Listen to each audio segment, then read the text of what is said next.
So today there was an article from the Sports Business Journal that has stated that the chances of there being a WNBA strike are, greatly multiplying. Like, I don't think anyone would be that surprised by that, for being real.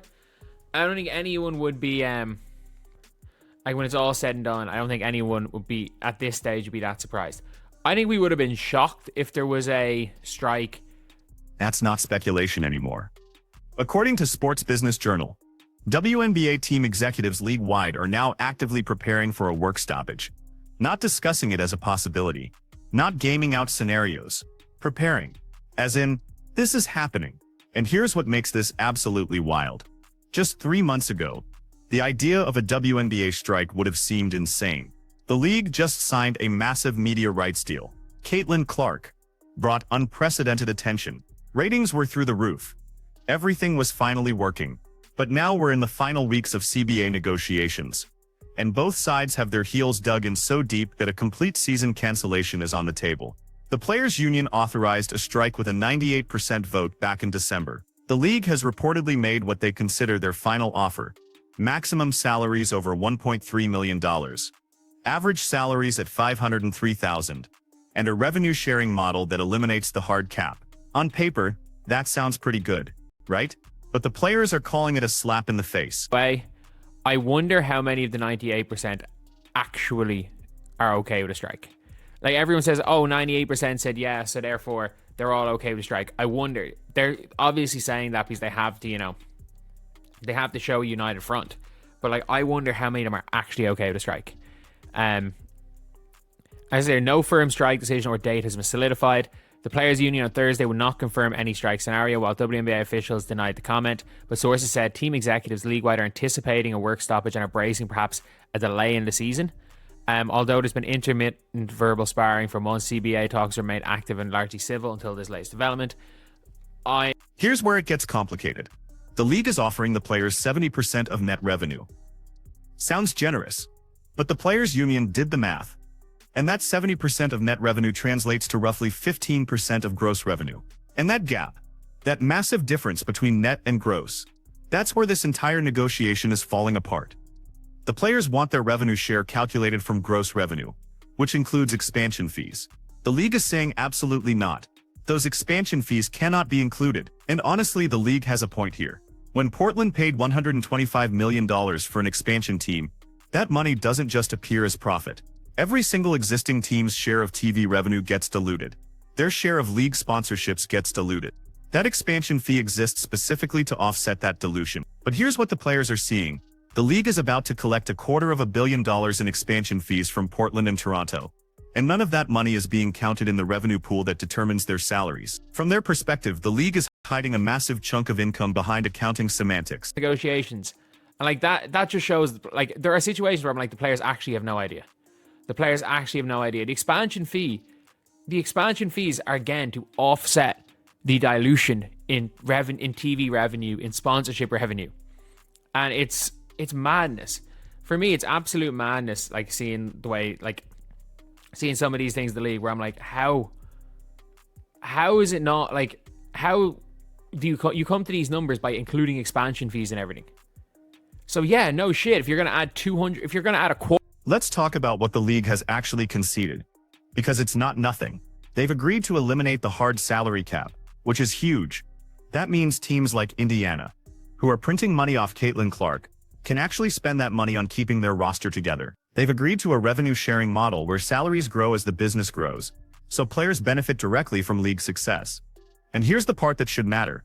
They've agreed to combine team revenue and league revenue in the overall revenue pie. What that means in practice is that the Indiana Fever's massive local revenue, the money they're making from selling out every game and their local sponsorships, gets shared with teams like the Dallas Wings, whom nobody watches. Players on teams that generate zero fan interest will get paid more because of what Caitlin Clark and Aja Wilson are doing for their franchises. The league has also agreed to increase minimum salaries to $60,000, which doubles what it was under the previous CBA. For fringe roster players, that's a life-changing difference. But none of that matters if the players are locked in on gross revenue sharing. And according to multiple sources, they are not budging. The NBA's rev split is 50. Yes, the NBA is 50. But what the difference is that one, the NBA's operating costs are a much lower percentage of their overall revenue. Like the operating cost of the NBA versus the overall revenue of the NBA is way lower. Like the operating costs of the WNBA at this point in time is still greater than the overall revenue. Like it's still greater. Even with the TV deal, the operating cost is going to be greater than the overall revenue. These teams, like in general, the league is not going to profit. Even if the players accept the low ball offer of 15%, not even 15%, if they accepted the low ball offer of like 10%, because the league absolutely did offer 10%, which was again a low ball offer. If they accepted the low ball of 10%, the league would still be making a loss. Like that matters. This is where we need to talk about leverage, because leverage is everything in a negotiation like this. And an uncomfortable truth is that the owners have all of it. The owners control 100% of the revenue stream. If the league shuts down, it's a minor financial inconvenience for them. Most of these owners, we're talking about billionaires who own NBA teams or massive investment portfolios. The WNBA is a small percentage of their overall wealth. They can absorb a lost season. They can absorb 2 lost seasons if they need to. The players cannot. For the stars, the Aja Wilsons and Brianna Stewarts who make 6 figures playing overseas, a lost WNBA season hurts but doesn't destroy their careers. But for the majority of the league, for the players making $60,000 to $80,000 who depend on that WNBA salary, a lost season is catastrophic. And here's the part nobody wants to say out loud. Most WNBA players do not make 6 figures playing overseas. The percentage of players who can command those big European contracts is tiny. There's a reason why players accept $20,000 to play in Athletes Unlimited. Those overseas leagues don't pay enough to replace an office job for most players. Anyway, there's any sort of downturn, which we know there's going to be. Like there's going to be, the WNBA is nowhere near as relevant as it was, and anyone trying to argue it is a dumbass, is nowhere near as relevant as it was this time. Like it's actually, I've looked up by every metric. It is the WNBA is the least relevant now as it's been since before this happened.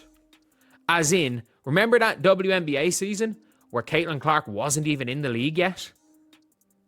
And remember that WNBA offseason where Caitlin Clark wasn't even in the league?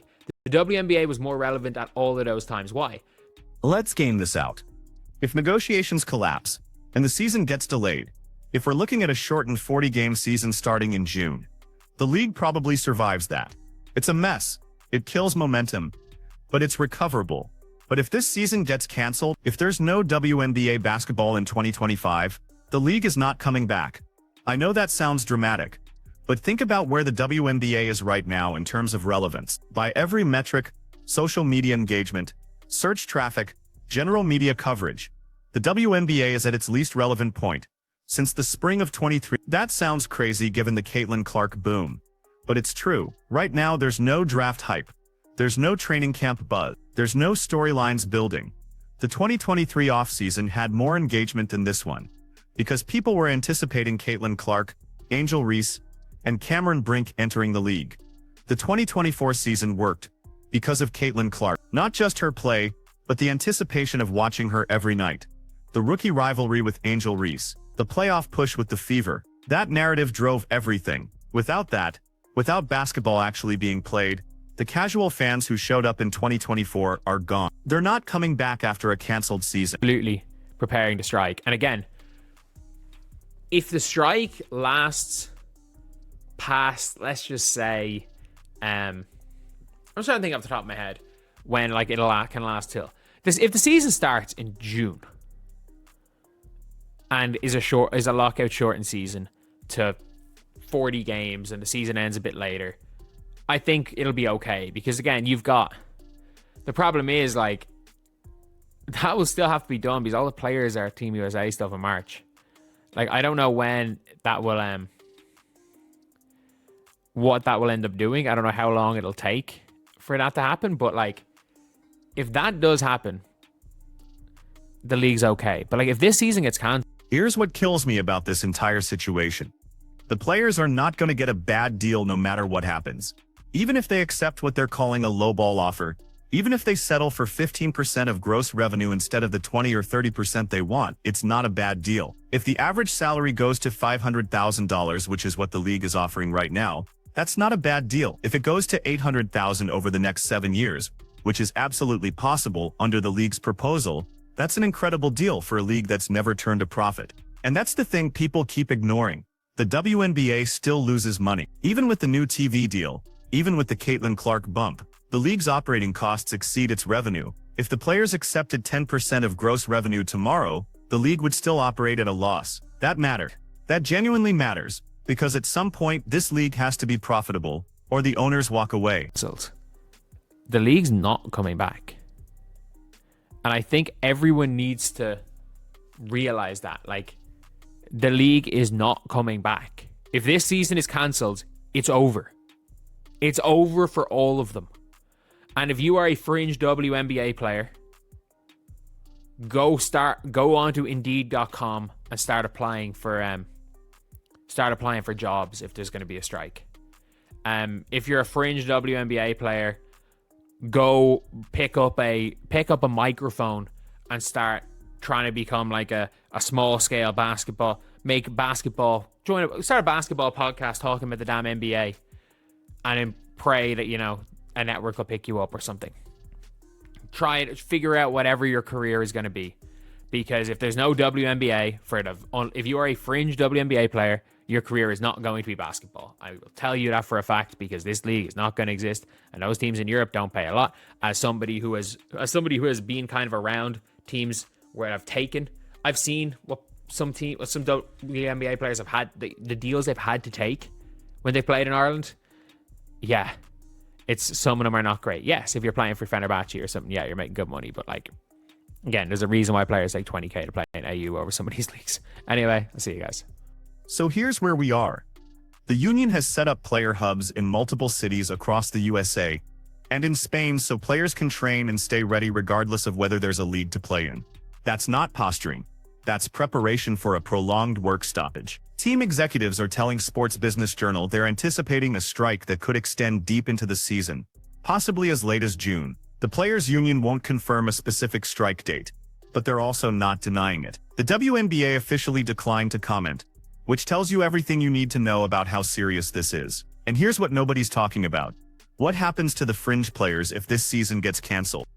If you're a player fighting for a roster spot, if you're someone who might make a team but might not, what do you do right now? Because if there's no WNBA season in 2025, your basketball career might be over. Not suspended. Over. Those European leagues don't have roster spots for 150 American players who suddenly need jobs. Athletes Unlimited can't absorb everyone. The reality is that dozens of players who would have made WNBA rosters will end up working office jobs because there's nowhere else to play that pays a living wage. Go on Indeed right now if you're a fringe WNBA player. Start applying, start a basketball podcast, and pray a network picks you up. Figure out what your career looks like without the WNBA.